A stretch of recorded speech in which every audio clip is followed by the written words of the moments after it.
પ્રિયંકા વાજા, તમે જોઈ રહ્યા છો સિટી કવરેજ ન્યૂઝ। આજના મુખ્ય સમાચાર। શું જૂનાગઢ મનપા કામગીરીમાં પક્ષપાત કરે છે? જૂનાગઢ મહાનગરપાલિકા દ્વારા હાથ ધરાતી સફાઈ, પ્લાસ્ટિક જપ્તી અને દબાણ હટાવવાની ઝુંબેશ હવે વિવાદોમાં સપડાઈ છે।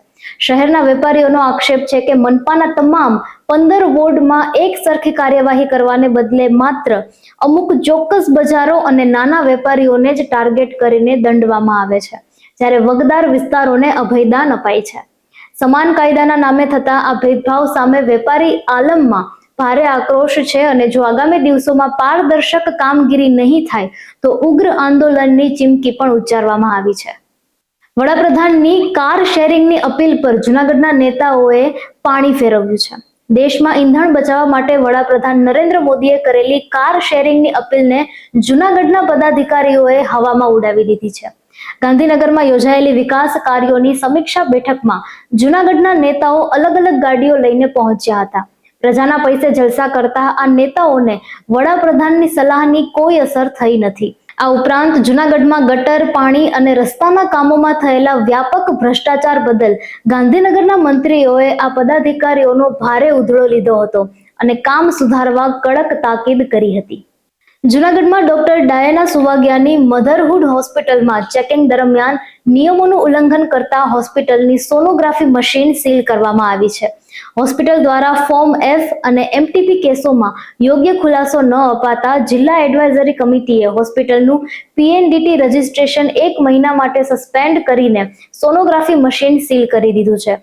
આ સાથે જ ડોક્ટર ડાયના સુવાગ્યાની અન્ય હોસ્પિટલોમાં વિઝિટિંગ સેવાઓ પર પણ 1 મહિના માટે પ્રતિબંધ લગાવી દેવાયો છે। જૂનાગઢના ચોરવાડમાં ઝીંગા ફાર્મમાં 15.18 લાખની મસ મોટી વીજ ચોરી કરવાના ગુનામાં કેશોદ કોર્ટે ઐતિહાસિક ચુકાદો આપ્યો છે। વર્ષ 2019માં PGVCLની ટીમે ડાયરેક્ટ લંગર નાખીને થઈ રહેલી આ ચોરી પકડી પાડી હતી। કોર્ટે મજબૂત પુરાવાઓના આધારે ફાર્મના માલિક વશરામભાઈ ચુડાસમાને દોષિત ઠેરાવીને 3 વર્ષની સાદી કેદની સજા ફટકારી છે। જૂનાગઢ અને ગીર સોમનાથ જિલ્લાના પશુપાલકો માટે ખુશીના સમાચાર છે।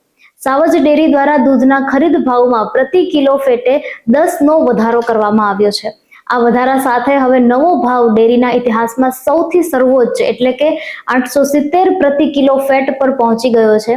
મોંઘવારી અને વધતા પશુ આહારના ખર્ચ વચ્ચે લેવાયેલા આ નિર્ણયથી વિસ્તારની 300થી વધુ મંડળીઓ સાથે જોડાયેલા હજારો પશુપાલકોને મોટી આર્થિક રાહત મળશે।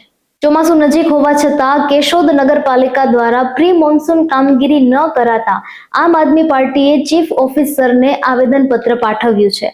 આપના હોદ્દેદારોએ વોર્ડ નંબર 4ની ઉતાવળિયા નદીમાં પડેલા કચરાના ઢગલા તાત્કાલિક દૂર કરવા માટે માંગ કરી છે। નદીની સફાઈ ન થવાને કારણે વરસાદી પાણી ભરાવાની અને શહેરમાં રોગચાળો ફાટી નીકળવાની ગંભીર ભીતિ વ્યક્ત કરાઈ છે। આપ જિલ્લા પ્રમુખ મહેશ મકવાણાએ તંત્રને સમયસર ન જાગવા બદલ આગામી દિવસોમાં ઉગ્ર આંદોલનની ચીમકી પણ આપી છે। તાલાળા માર્કેટિંગ યાર્ડ સામે આવેલી પવિત્ર હિરણ નદીના ચેકડેમમાં અજાણ્યા તત્વો દ્વારા મૃત માછલા અને માંસ મટનનો કચરો ફેંકાતા ભારે આક્રોશ ફેલાયો છે। પાણી પ્રદૂષિત થવાને કારણે આસપાસના વિસ્તારમાં અસહ્ય દુર્ગંધ ફેલાઈ છે, જેનાથી સ્થાનિકોના સ્વાસ્થ્ય સામે ગંભીર ખતરો ઊભો થયો છે। સ્થાનિક નાગરિકોએ નદીની તાત્કાલિક સફાઈ કરાવી જવાબદારો સામે કડક કાનૂની કાર્યવાહી કરવાની માંગ કરી છે। મેટા કંપની રિલાયન્સ ઇન્ડસ્ટ્રીઝ સાથે મળીને ભારતનું પોતાનું પહેલું AI ડેટા સેન્ટર ગુજરાતના જામનગરમાં સ્થાપવા જઈ રહી છે। શરૂઆતમાં 168 મેગાવોટ ક્ષમતા ધરાવતું આ સેન્ટર આગામી 2 વર્ષમાં તૈયાર થશે, જેની ડિઝાઇન અને સંચાલન રિલાયન્સ સંભાળશે। માર્ક ઝુકરબર્ગના જણાવ્યા અનુસાર આ પ્રોજેક્ટથી ભારતના AI મિશનને વેગ મળશે અને ફેસબુક, ઇન્સ્ટાગ્રામ તેમજ વોટ્સએપ જેવા પ્લેટફોર્મ્સ વધુ ઝડપી અને પાવરફુલ બનશે। ભારતીય ઇન્ફ્રાસ્ટ્રક્ચરમાં નવો ઇતિહાસ। દુનિયાની સૌથી ઊંચી અને 14 કિલોમીટર લાંબી જોજીલા ટનલનું અંતિમ બ્લાસ્ટ સફળતાપૂર્વક પૂર્ણ થયું છે।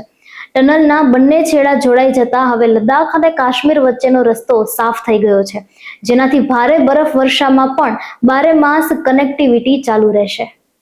હવાઈ મુસાફરી મોંઘી થઈ શકે છે. સરકારે વિમાનના ઈંધણ એટલે કે ATF ના ભાવમાં 10% વધારો કર્યો છે, જેનાથી કિંમત પ્રતિ લીટર 104.92 રૂપિયાથી વધીને 115 રૂપિયા થઈ ગઈ છે.